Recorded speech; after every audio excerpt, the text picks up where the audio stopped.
প্রিয় দেশবাসী, আসসালামু আলাইকুম।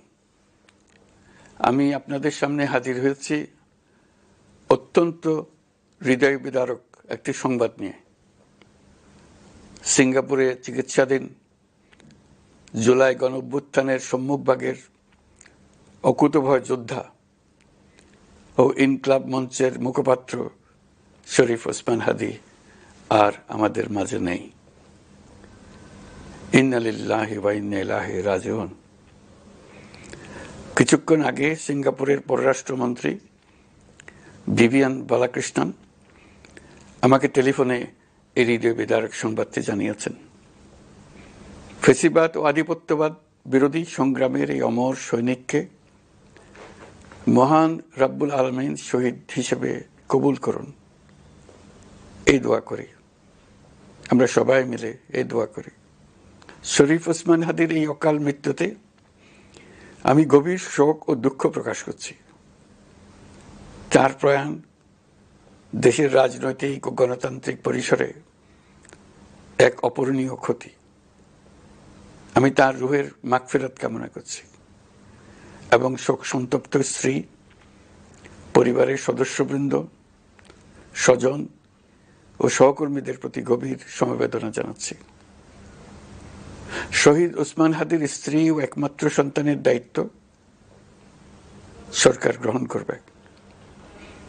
শহীদ শরীফ ওসমান হাদীর অকাল মৃত্যুতে আগামী শনিবার একদিনের রাষ্ট্রীয় শোক ঘোষণা করছি।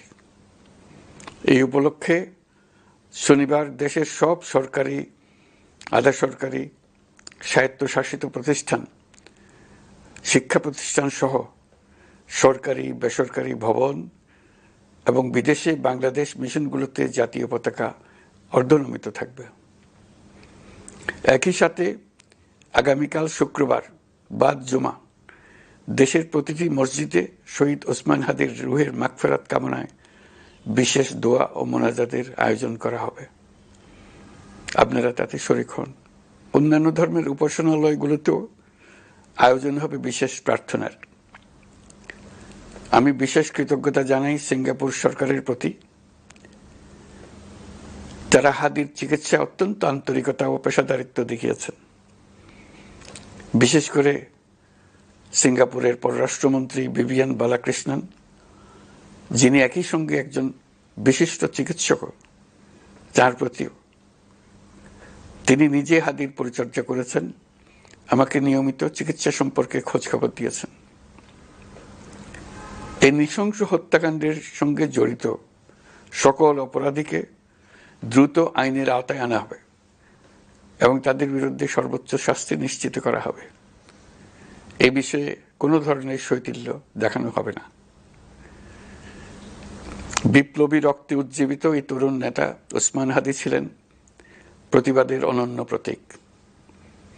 তার কর্মের মধ্য দিয়ে তিনি শুধু প্রতিবাদ নয়, দেশপ্রেম, ধৈর্য ও দৃঢ়তার অনন্য দৃষ্টান্ত রেখে গেছেন।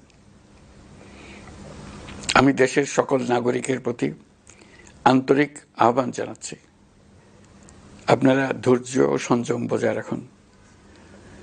আইনশৃঙ্খলা রক্ষাকারী বাহিনী ও সংশ্লিষ্ট সংস্থাগুলোকে পেশাদারিত্বের সঙ্গে তদন্ত কার্যক্রম পরিচালনা করে সুযোগ দিন। রাষ্ট্র আইনের শাসন প্রতিষ্ঠায় সম্পূর্ণরূপে প্রতিশ্রুতিবদ্ধ। আমি আবারও স্পষ্টভাবে বলতে চাই, ওসমান হাদী ছিলেন পরাজিত শক্তি ফ্যাসিস্ট সন্ত্রাসীদের শত্রু। তার কণ্ঠ স্তব্ধ করে বিপ্লবীদের ভয় দেখানোর অপচেষ্টা সম্পূর্ণভাবে ব্যর্থ করে দেন। ভয়, সন্ত্রাস কিংবা রক্তপাতের মাধ্যমে এদেশের গণতান্ত্রিক অগ্রযাত্রা কেউ থামাতে পারবে না। আমরা এখন গণতান্ত্রিক উত্তরণের চূড়ান্ত পর্যায়ে উপনীত হয়েছি। শহীদ হাদী ছিলেন এই প্রক্রিয়ার অবিচ্ছেদ্য অংশ। তার একান্ত ইচ্ছা ছিল আসন্ন নির্বাচনে প্রতিদ্বন্দ্বিতা করে নতুন বাংলাদেশ বিনির্মাণের পরবর্তী ধাপে সক্রিয় ভূমিকা রাখা। অত্যন্ত দুঃখের বিষয়, তার এই মহতী ইচ্ছা অপূর্ণ রয়ে গেল। তার স্বপ্ন বাস্তবায়নের দায় আজ সমগ্র জাতির কাঁধে ন্যস্ত। আগামী দিনগুলোতে আমাদের সবাইকে ধৈর্য সংযম, সাহস ও দূরদর্শিতার সঙ্গে এগিয়ে যেতে হবে, যাতে নির্বাচন ও গণতন্ত্রের শত্রু ফ্যাসিস্ট সন্ত্রাসী অপশক্তিকে চূড়ান্তভাবে পরাজিত করা যায়। এই শোকের মুহূর্তে আসুন আমরা শহীদ শরীফ ওসমান হাদির আদর্শ ও ত্যাগকে শক্তিতে পরিণত করি, ধৈর্য ধারণ করি, অপপ্রচার ও গুজবে কান না দিই এবং যে কোনো হঠকারী সিদ্ধান্ত থেকে বিরত থাকে। যারা দেশকে অস্থিতিশীল করতে চান তাদের ফাঁদে পা না দিয়ে আসুন আমরা সবাই ঐক্যবদ্ধভাবে গণতন্ত্র, ন্যায় বিচার ও গণমানুষের অধিকার প্রতিষ্ঠার পথে অবিচল পদক্ষেপে এগিয়ে যাই। এটাই হবে শহীদ হাদির প্রতি আমাদের প্রকৃত শ্রদ্ধা।